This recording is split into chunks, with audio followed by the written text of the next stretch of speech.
Főként Orbán Viktor beszédének egy kitételét, egy kifejezést szoktak emlegetnek az elmúlt héten a legtöbbször, ez az illiberális állam kifejezés. Ugye a baloldali kritikusok szerint ez azt jelenti, hogy itt a demokrácia vége, mások azért ezt jóval árnyaltabban látják, és ugye a beszédben is szerepelt az, hogy a kettő összeegyeztethető.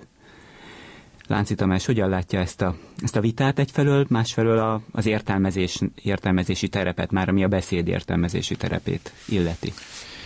Jól látható, hogy a miniszterelnök idén is megragadta a lehetőséget, hogy provokálja a közvéleményt, és olyan gondolatokat vessen föl, amelyek szokatlanok és újszerűek. Ez általában jellemző rá, hogyha Tusnádon megszólal, és az ellenzék mindig meg is teszi neki ezt a szívességet, hogy ezeket a gondolatokat fölkapja, értelmezi, vitatja, és próbálja a közbeszéd részévé tenni, amivel azt gondolom, hogy óriási szolgálatot tesz egyébként a miniszterelnöknek.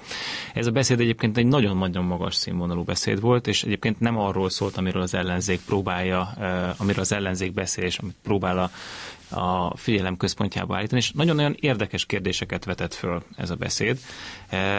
És azt gondolom, hogy a helyzetleírás az már politikai, filozófiai mélységeket ért el.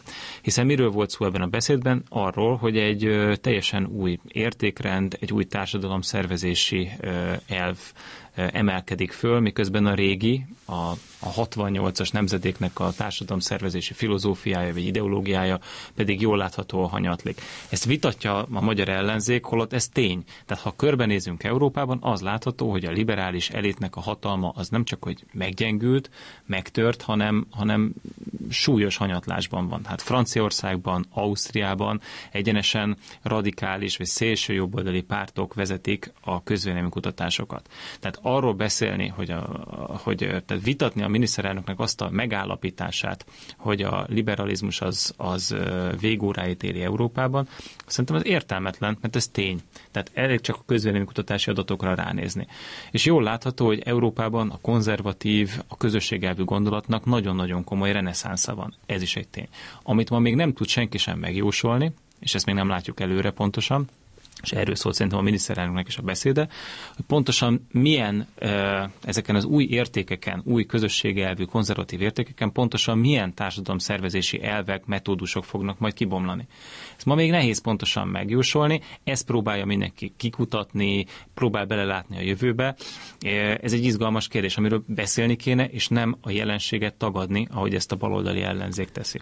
Nagy Attila Tibor.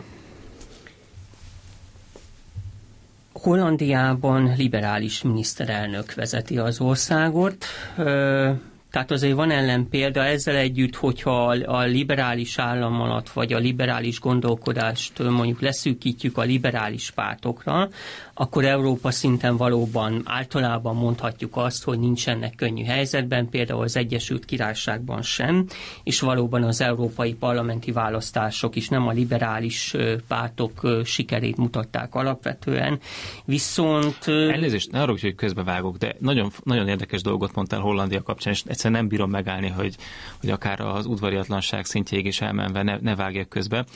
Hollandia nagyon érdekes példa. Hogy amikor arról beszélünk, hogy a liberalizmus az hol tart Európában, és hogy miért kritikusak a liberalizmussal szemben az emberek, akkor szerintem van egy nagyon-nagyon demonstratív példa.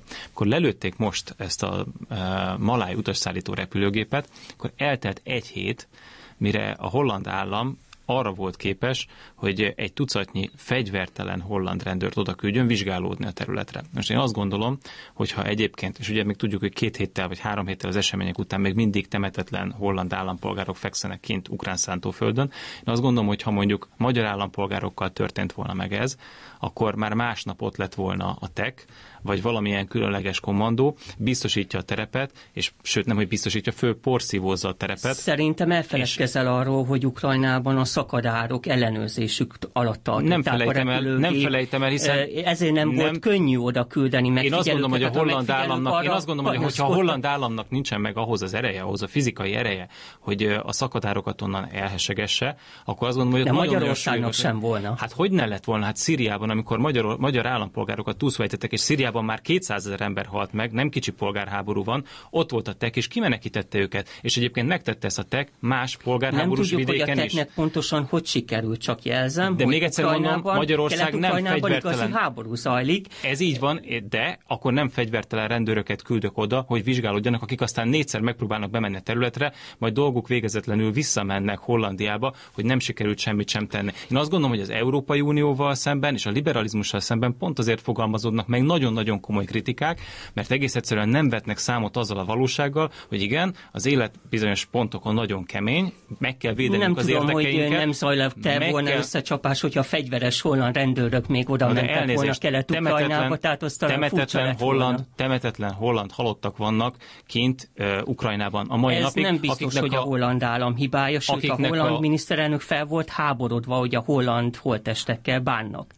Tehát szerintem keverjük a dolgokat. Elnézést, én azt gondolom, hogy egy politikusnak nem az a dolga, hogy fölháborodjon, az egy emberi gesztus, nyilván én is föl lennék háborodva, neki eszközei vannak. És amikor a liberalizmusnak a válságáról és erőtlenségéről beszélgetünk, akkor pont az ilyen jelenségeket kritizálják ma nagyon sokan Európában. Nagyon sajnálom. Pont ezeket a jelenségeket, akkor azt látjuk, hogy egy állam olyan szinten egy aktuális dologból ilyen általános következtetést levonni.